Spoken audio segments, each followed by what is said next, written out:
Spark Books here. Today, I'm going to explain the book, Talking Across the Divide, by Justin Lee. Take care, enjoy the book, and have a nice day.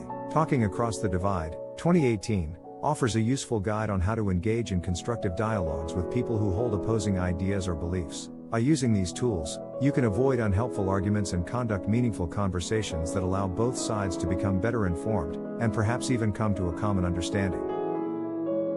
Key idea number 1, we live in echo chambers, which polarizes us. Our times are polarized. Every day seems to bring a new contentious issue to debate. Many countries are experiencing political conflict and extremism. Given the conditions, you probably have friends or relatives that disagree with you on various matters. Naturally, family reunions and informal email exchanges can be minefields. How did we arrive? Today's echo chambers cause group polarization. We naturally like people with similar worldviews. The internet has made this natural tendency troublesome. Unfollowing or blocking people with opposing opinions is easy online. Thus, you might easily find yourself in an online echo chamber with like-minded people. Data crunching algorithms at Google and Facebook exacerbate this issue. Google searches are automatically customized to your location and surfing history. Your Facebook timeline is also based on your clicks and likes.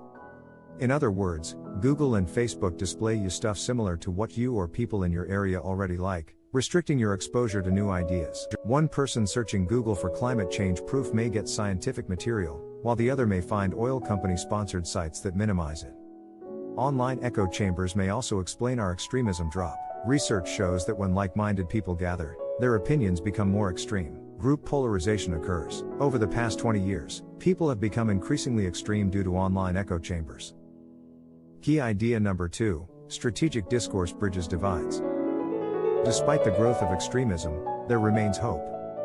Ash's 1951 study was influential. This study revealed that a single person was inclined to agree with a unified group, even if the group was wrong, like agreeing that two whiteboard lines were the same length. Ash's study also demonstrated that if just one other group member disagreed, the initial subject was much less likely to yield to peer pressure. Your turn. You can disrupt the echo chamber and offer a powerful dose of reason and healthy dissent. Just the ideal tool. Strategic discourse bridges divides. Arguments usually follow attempts to persuade someone they're incorrect. Arguments fail, and dispute usually makes a person more adamant. We need an argument-free tool. Strategic discourse provides this. Dialogue may not sound interesting or productive, yet it is crucial to convincing someone to accept an opposing idea. When you argue, neither side listens. You're waiting to speak. Strategic dialogue, on the other hand, encourages listening and ensures each side feels heard and understood. You don't like it when someone talks at you without asking why you believe what you do, right? Strategic dialogue is necessary for this. It considers everything needed to create a receptive, open-minded environment for meaningful conversation. This setting is needed to unite opposing sides. The following sparks will show us how. Key idea number 3, strategic discussion begins with planning and listening. Passionate speeches move everyone. Are they? It may sound simple, but hearing someone else tell your story is powerful and makes you more likely to listen to them. You might give a speech to persuade someone to join your cause. Unfortunately, it's more complicated. Speeches are usually given to already converted crowds, who grow even more devoted.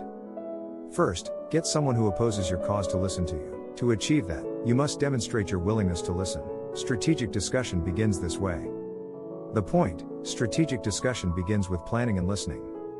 Strategic dialogue goes beyond talking. Strategy is involved. Preparation comes first. Listening to the opposition helps prepare. Listening to their issues and beliefs is important. Gather information first. Wait, contact multiple people. If you want someone to hear your perspective, you must be open to hearing theirs. This is very difficult. Both sides can be enthusiastic about religion, LGBT rights, reproductive rights, and politics. Thus, being patient when someone disagrees with you can be emotionally draining. Listening may validate their opinions. Not so. Simply trying to comprehend the other side will pay off. Repetition can start a conversation and change someone's thinking. Hearing matters. Retelling a story gives someone that experience.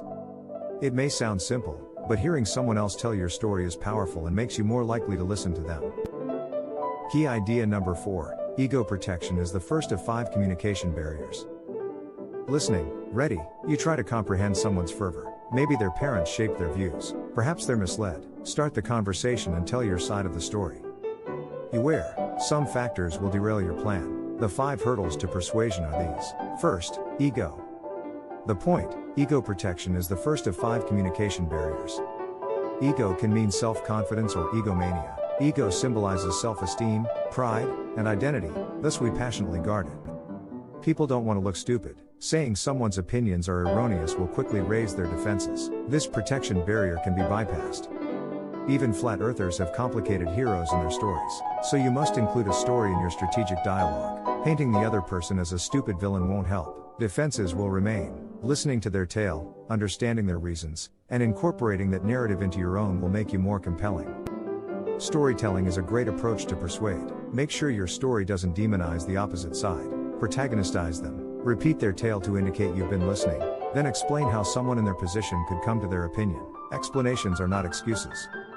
The author has used this to bridge Christians and LGBT people for years. He knows why Orthodox Christian upbringing might lead to homophobia. He doesn't justify homophobia, but he opens a discourse by explaining it. Key idea number 5, team allegiance and comfort hinder communication.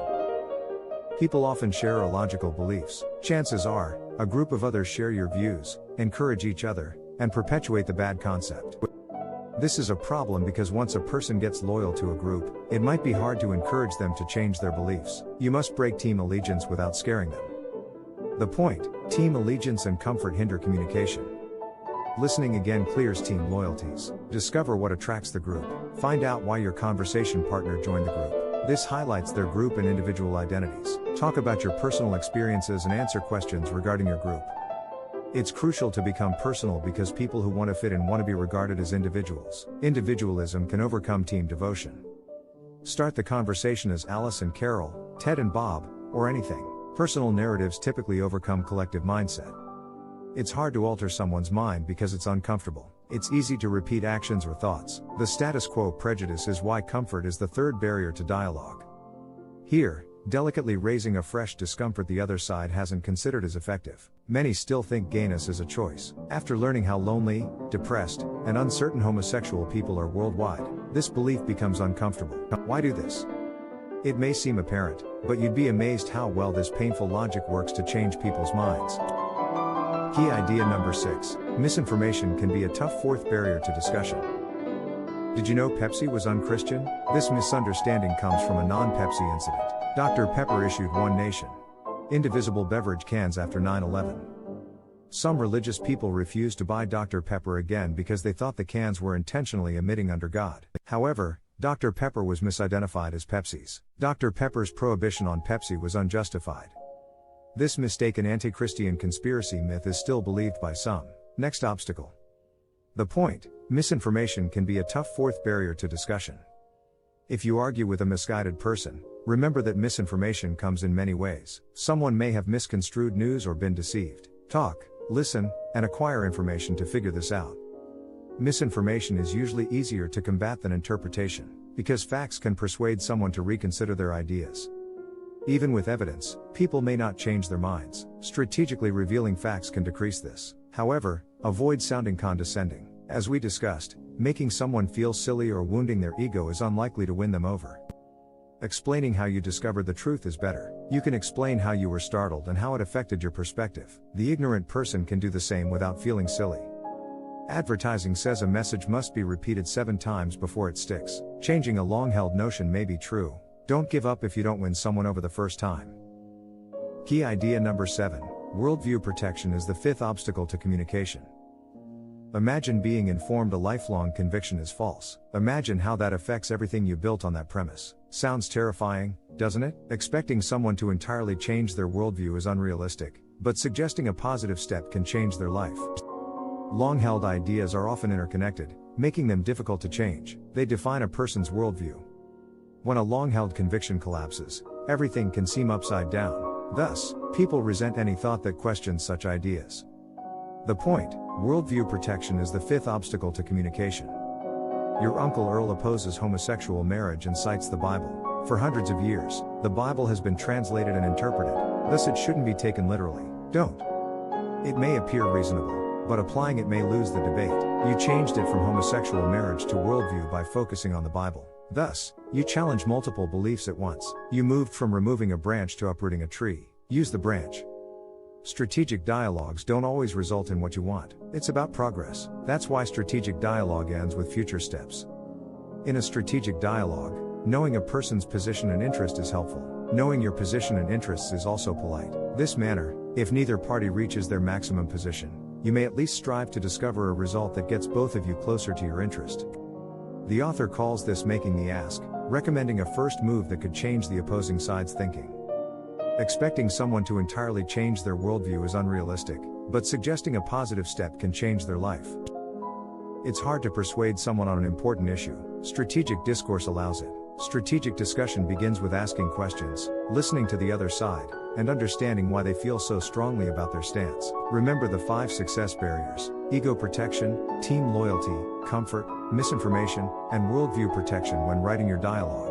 Strategically making the dialogue partner the protagonist helps overcome several of these limitations. Try to include their tale without making them look silly or condescending. Encourage them to take little initiatives to extend their vision.